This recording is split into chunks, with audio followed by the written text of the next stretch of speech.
Hello everybody and welcome back. Today, Humpty Dumpty continues his story. We left off as he was about to recite a story that was made especially for our heroine, Alice. Are you ready to hear it? If you're ready, I'll begin.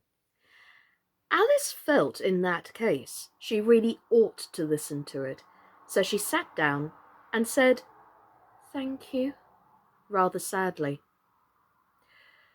In winter, when the fields are white, I sing this song for your delight.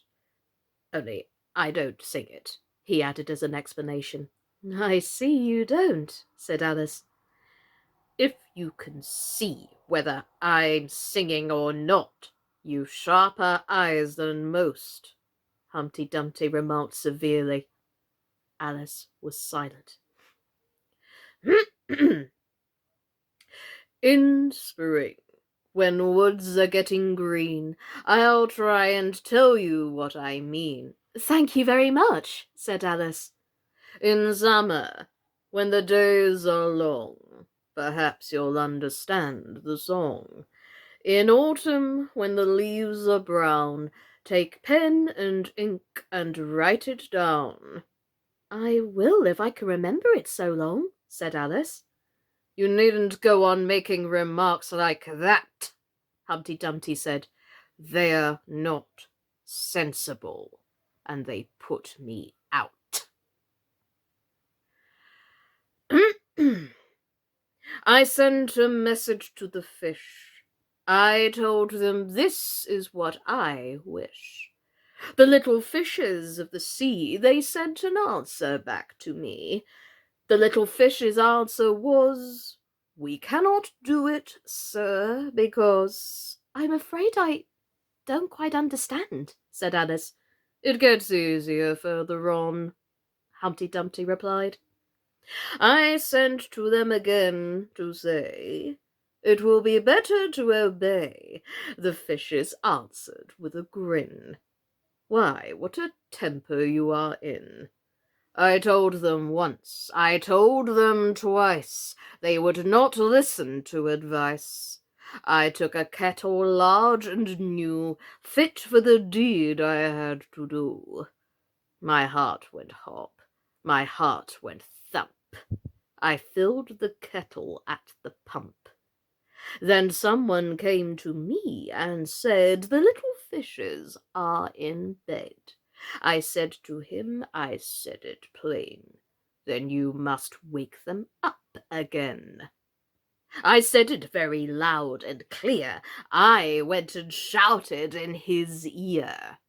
Humpty Dumpty raised his voice almost to a scream as he repeated this verse, and Alice thought with a shudder, "Ooh, I wouldn't have been the messenger for anything." But he was very stiff and proud. He said, "You needn't shout so loud." And he was very proud and stiff. He said, I'd go and wake them if I took a corkscrew from the shelf. I went to wake them up myself. And when I found the door was locked, I pulled and pushed and kicked and knocked. And when I found the door was shut, I tried to turn the handle. But there was a long pause. Is that all?" Alice timidly asked. "That's all," said Humpty Dumpty. "Goodbye." This was rather sudden, Alice thought, but after a very strong hint that she ought to be going, she felt it would hardly be civil to stay. So she got up and held out her hand. "Goodbye, till we meet again," she said as cheerfully as she could. "I shouldn't know you again if we did meet," Humpty Dumpty replied in a discontented tone, giving her one of his fingers to shake. "You're so exactly like other people." "The face is what one goes by, generally," Alice remarked in a thoughtful tone. "That's just what I complain of," said Humpty Dumpty. "Your face is just the same as everybody has. The two eyes. So," marking their places in the air with his thumb, "nose in the middle, nose under. It's always the same. Now, if you had the two eyes on the same side of the nose, or, for instance, the mouth at the top, that would be some help." "It wouldn't look nice," Alice objected, but Humpty Dumpty only shut his eyes and said, "Wait till you've tried."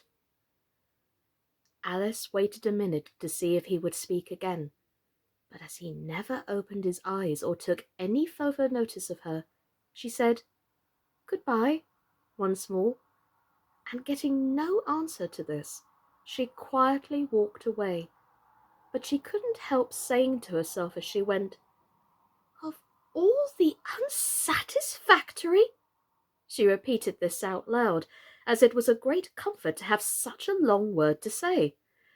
"Of all the unsatisfactory people I have ever met."